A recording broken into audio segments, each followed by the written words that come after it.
भैया भी आपको गिफ्ट देते हैं क्या? हाँ, देते तो हैं। तेरा आदमी क्या देता है तुझे? इन साहब आप जैसे बंगले में रहने वाले लोगों की बात ही कुछ और है। गिफ्ट विफ्ट की बात है ना हमारे जैसे लोगों के दिमाग में आती ही नहीं है। अपन के यहाँ तो 2 टाइम की रोटी कमाने में जिंदगी बीत जा रही है।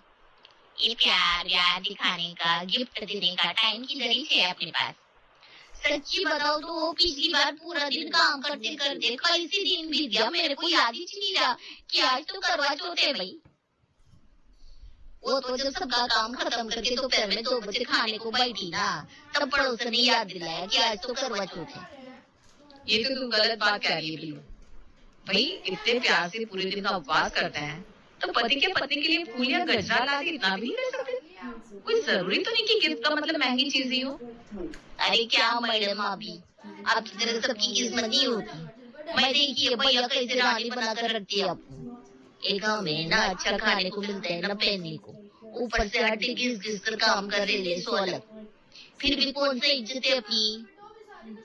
चल बिल्लू जल्दी जल्दी हाथ चला भाई, बहुत काम पड़ा हुआ है, तू बातों में लगी हुई है। अरे सब काम होता ही रहेगा, थोड़ी बहुत गपशप भी तो जरूरी है भाभी। अभी आप तो बाहर की तरफ निकलती नहीं है तो मैं सोची आपको बाहर की खबरें 4 लाकर दे दूं। अरे बस मुझे नहीं सुननी तेरी चपड़ चपड़, काम कर जल्दी चल। ये थी बड़े से बंगलेनुमा घर में रहने वाली परिवार की इकलौती बहू रिया।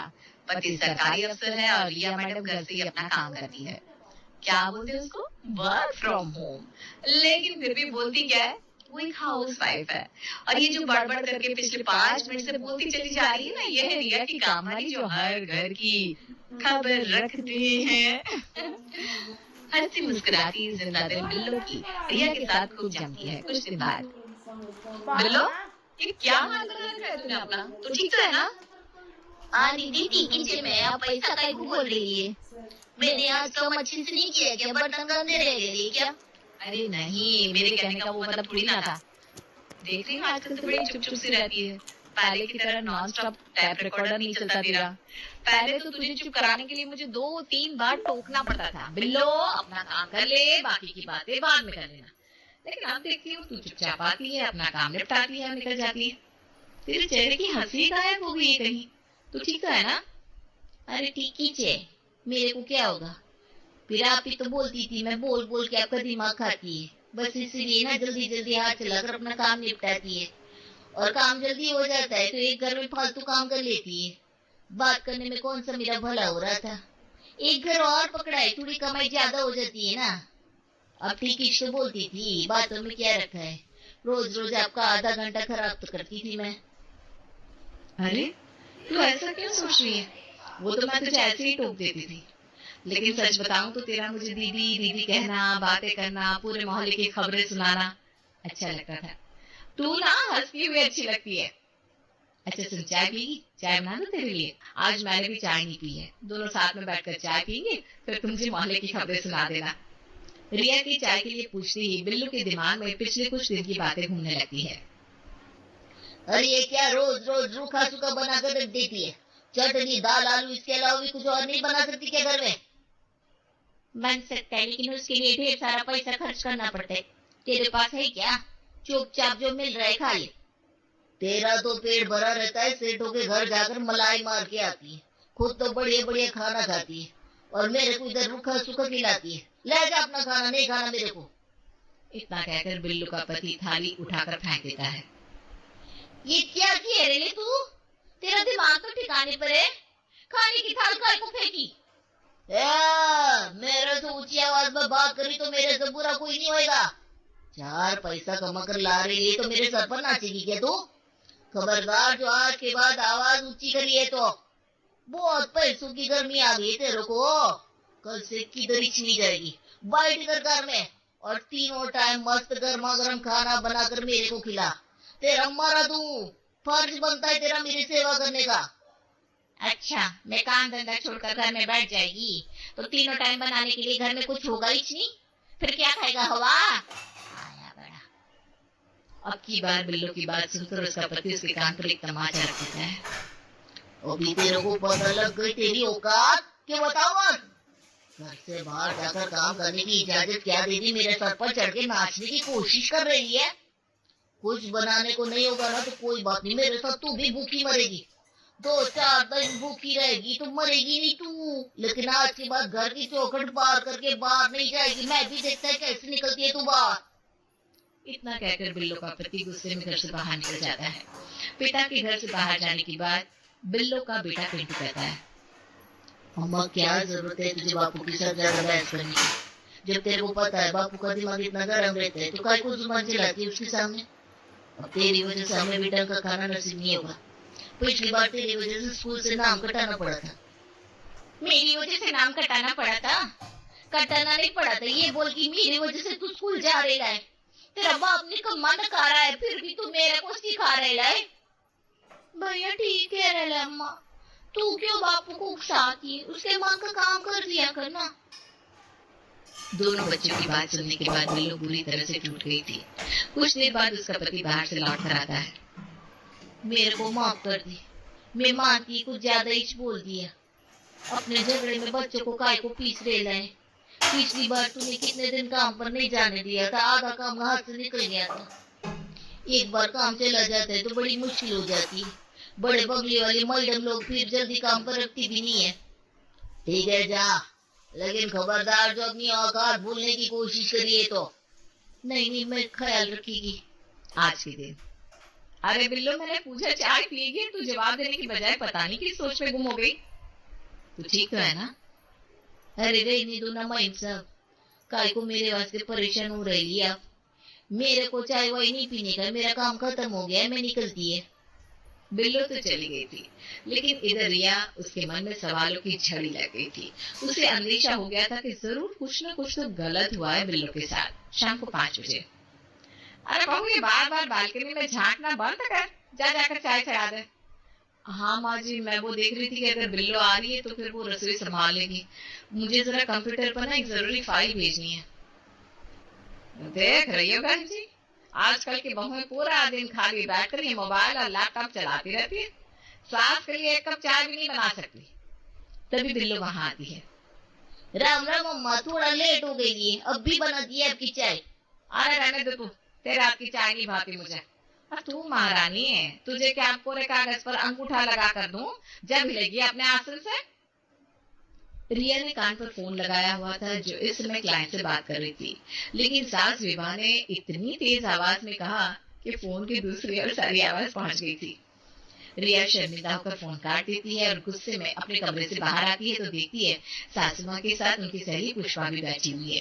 सामने का नजारा देखकर अब तो रिया की आंखों में आंसू आ जाते हैं। माँ जी को मेरी इमेज का जरा भी ख्याल नहीं है।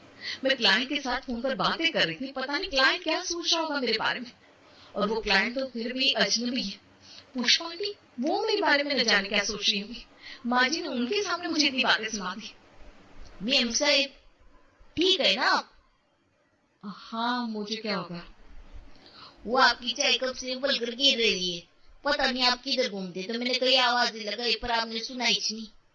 किधर सोच में गुम हो गई आप? अरे कुछ नहीं, तू छोड़ ना। अच्छा ये बता, नुक्कड़ वाली शिल्पा की कोई खबर मिली? कहाँ जाती है रोज सच कर बाइक पर बैठकर? बात बदलने की कोशिश कर रही है ना मेम साहब आप। ओ शिल्पा मैडम किधर को जाएगी, बेचारी रैपिडो पर बाइक से अपने छोटे को लेने स्कूल जाती थी और कॉलोनी की औरतों ने खाली पोकट बदनाम करके रख दिया था उसको। अब ठीक बोलती थी मेम साहब, इन बातों में कुछ नहीं रखा। अच्छा मैं माँ जी को चाय देकर आती हूँ। अब कुछ काम कर रही थी ना, अब अपना काम कर लो ना, जाकर चाय में दे के आएगी, इतना तो कर ही सकती है। रिया जाकर कंप्यूटर पर अपना काम करने लगती है। इधर बिल्लू चाय कप में छानकर सास विभा के सामने ले जाती है। देख लिया बहन जी आपने, महारानी बस चाय का पानी रखने गई होगी, बाकी का काम ठेल दिया इसके ऊपर। आजकल की बहू को जितना आराम है ना उतने ही उनके नखरे। एक हमारा समय था 20-20 लोगों का परिवार अकेले पालना पड़ता था। 3 टाइम का खाना बनाओ, नाश्ता बनाओ, हाथ से कपड़े धो। हमने कौन सी नौकरानियां लगाई थी भाई, उस पर भी रोज सास की मालिश करने के बाद ही सोने को मिलता था। और ये आजकल की बहू है, ये तो एक कप चाय भी बनाकर पिलाने को तैयार नहीं। विवाह की बकबक बिल्लो के लिए भी सुन पाना बहुत मुश्किल हो रहा था, इसलिए वो बिना कुछ कहे कप रखकर रसोई में चली आती है। बेचारी मेम साहब कितनी अच्छी है, कितना ख्याल रखती है सबका। नौकरी करती है, घर संभालती है, बच्चे देखती है, उनकी पढ़ाई लिखाई सब संभालती है, फिर भी ये बुढ़िया बात सुनाने से पीछे नहीं रहती। मेरे को तो लगता है ये औरत लोग का किया हुआ काम किसी को दिखाई नहीं देता, तभी तो हर कोई बात बात पर यही पूछता रहता है, ए तू करती क्या रे पूरा दिन। बाकी दिनों की तरह आज भी बिल्लो ने किसी से कोई बात नहीं की, जल्दी जल्दी अपना काम निपटाया और फिर चुपचाप अपने घर को निकल गई। शाम को रंजीत बेटा, मैं सोच रही थी कुछ दिन के लिए गांव हो आओ। अरे गांव में अकेले आप क्या करोगे, और फिर वैसे भी वहां पर कोई है भी नहीं आपकी देखभाल करने के लिए। बेटा तू तो ऐसा कह रहा है जैसे यहाँ तेरी बीवी बड़ा 24 घंटे मेरी सेवा में तैनात रहती है। एक कप चाय बनाने के लिए भी कह दो ना तो काम वाली का मुंह ताकने लगती है। मैं कुछ दिन गांव में रहूंगी, जब मन होगा तो लौट आऊंगी। अभी तो मुझे गांव के घर आंगन की तलब लगी है। रंजीत के समझाने पर भी सास विभा अपना सामान पैक करके गांव के लिए निकल जाती है। अभी विभा को गए हुए 1 सप्ताह ही बीता था कि गांव से फोन आता है। अरे रंजीत बेटा, क्या बताऊं, जब से यहाँ आई हूँ मैंने तो जैसे खटिया पकड़ ली। तो आज आकर कुछ दिन के लिए बहू को साथ लेकर इधर गांव चला। तेरे बाबूजी की तबीयत भी आजकल कुछ ठीक नजर नहीं आती। अब ऐसे में अकेले कैसे सब हो पाएगा। अच्छा चलो तुम चिंता मत करो माँ, मैं अभी रिया से कहता हूँ, कल ही हम लोग गाँव के लिए निकल जाएंगे। प्रिया, माँ का फोन आया था, उनकी तबीयत कुछ ठीक नहीं है। माँ तुम्हें बहुत याद कर रही है। मुझे नहीं, काम को याद कर रही होंगी माँ जी। बहुएं नहीं, बहू के किए काम अच्छे लगते हैं सासों को। अरे क्या सोचने लगी, माँ कह रही थी बहू को लेकर गांव चला, मेरा जी घबरा रहा है। तुम फटाफट से अपना सामान पैक कर लो, हम कल ही गांव के लिए निकलेंगे। मुझे तो ऑफिस में जरूरी काम है, इसलिए बस 2 दिन की छुट्टी मिल पाई है। मैं तुम्हें छोड़कर चलाऊंगा, कुछ दिन माँ के पास ही रहना। देखो रंजीत, तुम जानते हो गांव में माँ जी से अकेले सब संभलता नहीं, फिर वो क्यों बार बार जिद करके गांव चली जाती है। और तुम जानते हो गांव जाने का मतलब है मुझे अपने काम के लिए बिल्कुल भी फुर्सत नहीं मिलेगी। ऐसे कैसे अचानक से सब काम छोड़कर वहां चली जाओ, मुझे भी तो क्लाइंट से बात करनी पड़ेगी और आजकल काम का प्रेशर भी बहुत है। अरे बहाने मत बनाओ, तुम्हें कौन सा ऑफिस जाना होता है, घर से तो थोड़ा बहुत काम करती हो ना, और जैसे यहाँ से कर रही हो वहां जाकर भी कर सकती हो। देखो मुझे कोई फालतू की बहस नहीं करनी, मैंने एक बार कह दिया मतलब कह दिया, और अगर ज्यादा परेशानी है तो मना कर दो क्लाइंट को। तुमसे ऑफिस नहीं संभल रहा तो छोड़ दो ना। अरे ऐसे कैसे छोड़ दो, क्या मैंने आज तक तुमसे कभी कहा कि तुम नौकरी छोड़कर घर में बैठ जाओ। माना कि तुम्हारे पास बहुत पैसा है, तुम्हें मेरे पैसों की जरूरत नहीं है, लेकिन मुझे इस नौकरी की जरूरत है रंजीत, और नौकरी हमेशा पैसे के लिए ही की जाए ऐसा कोई जरूरी नहीं है। देखो मैं साथ चलने के लिए मना नहीं कर रही हूँ, हम लोग चलते हैं, लेकिन एक दिन बाद माँ जी बाबूजी को अपने साथ लेकर लौट आएंगे, फिर यहाँ मैनेज करना मेरे लिए ज्यादा आसान होगा। मेरा गांव में रहना नहीं हो पाएगा, अभी काम का बहुत प्रेशर ज्यादा है। तुम्हारा मतलब क्या है यार, मैं माँ को मना कर दूं कि उनकी बहू के पास वहां आने के लिए टाइम नहीं है, तुम्हारा उनके लिए कोई फर्ज नहीं बनता क्या। और सबसे बड़ी बात, मैं तुमसे पूछ नहीं रहा हूँ, बता रहा हूँ, तुम कैसे मैनेज करोगी ये तुम देख लो।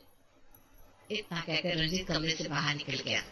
रिया काफी देर तक चुपचाप शून्य की ओर देखती रह गई थी। उसका काम, उसका ऑफिस, उसकी इच्छा के इस घर में कोई मायने नहीं है। बस कुछ मायने रखता है तो वो है रंजीत का ऑफिस, उसकी कमाई, उसके पैसे, उसका घर, उसकी माँ।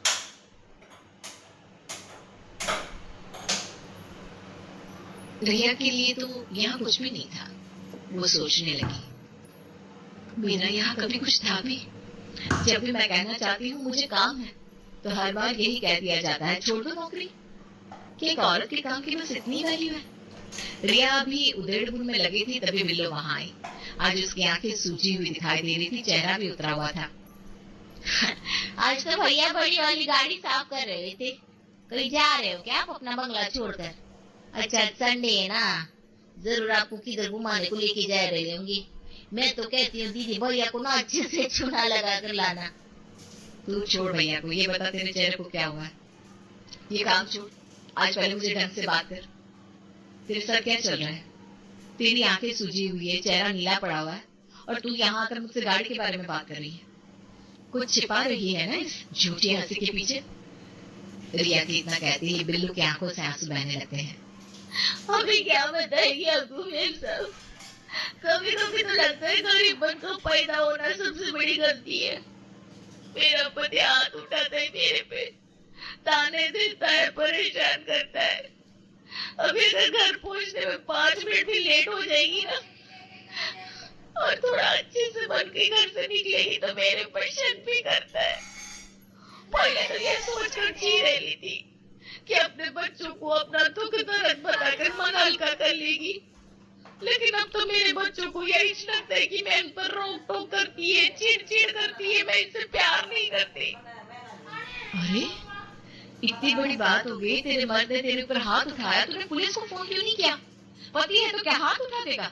तेरा अपना कोई आत्मसम्मान नहीं है क्या? ऐसा कैसे कुछ भी कर लेगा? तू क्यों रह रही है ऐसे नर में? छोड़ क्यों नहीं देती उसे? बिल्लो कुछ कहती उससे पहले रंजीत वहां आता है। अपना कोई काम बता दो तो तुम्हारे पास बहुत काम आ जाता है।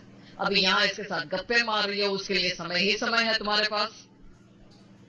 और ये क्लाइंट मयंक बार बार क्यों कॉल कर रहा है? इसको बोलो संडे को कॉल ना करे। सातों दिन बस क्लाइंट, ऑफिस, घर परिवार के लिए कोई जिम्मेदारी है कि नहीं तुम्हारी? अरे कुछ इम्पोर्टेंट रहा होगा और घर की सारी जिम्मेदारियां तो निभाती हूँ ना मैं। हाँ, सब जानते हैं तुम कितना काम कर रही हो। पिंकी ने आधे घंटे पहले कॉफी मांगी थी, बन गई या कल मिलेगी उसे? रंजीत के जाने के बाद मेम साहब, मैं आज तक यही सोचती थी, पता नहीं मेरी किस्मत ऐसी क्यों है। काय को जो पटपट की जिंदगी ऊपर वाले ने दी, कम पड़ा शराबी पति मेरे नसीब में काय को आया। फिर जब आपका गाड़ी बंगला महंगी साड़ियां देखती ना तो मन में कसक उठती थी, काश मेरी जिंदगी भी आपका जैसी होती। मैंने तो अपने पति के अपमान और जिल्लत को ये सोचकर बर्दाश्त कर लिया कि हम गरीब हैं, हमारी किस्मत में सुख कुछ नहीं है। अब एक काम वाली और क्या ही उम्मीद करेगी अपने पति से। लेकिन आपके पास तो सब कुछ है मैम साहब। अब पढ़ी लिखी हूँ, नौकरी करके पैसे भी कमाती हूँ, सुंदर हो, पति भी पढ़ा लिखा है। फिर भी देखा जाए तो आपकी और मेरी जिंदगी में कोई ज्यादा अंतर नहीं है। मेरा पति मेरे को बंद कमरे में पीटता है और आपका पति बिना आपके आत्मसम्मान की कदर किए किसी के भी सामने आपको अपमानित करता है। मेरे बच्चों को लगता है कि घर में झगड़े का कारण मैं है, और आपके बच्चे वो भी कितनी चापू समझती है। देखा है मैंने बात बात पर चिल्लाते हुए। माँ जी भी अपना सास होने का अधिकार जमाते हुए ये भूल जाती है कि किसके सामने क्या बोलना चाहिए और क्या नहीं।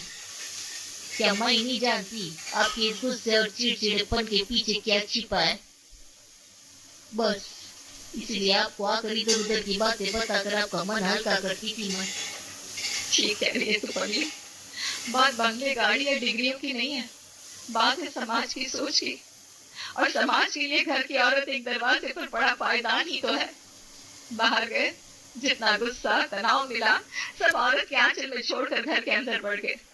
कोई नहीं सोचता सबके ताने, अपमान, कड़वे शब्द और ये कीचड़ लेकर वो औरत कैसे जीती है। पूरे परिवार का पंचिंग बैग होती है वो, सबके आगे पीछे घूमे और जब परिवार का मूड बिगड़े सब उस पर अपना गुस्सा निकाल सके। अपने अपने मन की बात एक दूसरे को बताने के बाद रिया और बिल्लो अपनी अपनी जिम्मेदारियों की ओर निकल पड़ी थी।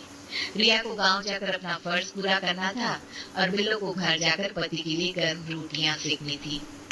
आज दोनों ने ऐसा आईना देख लिया था जिसमें उन्हें अपनी असलियत साफ नजर आ गई थी।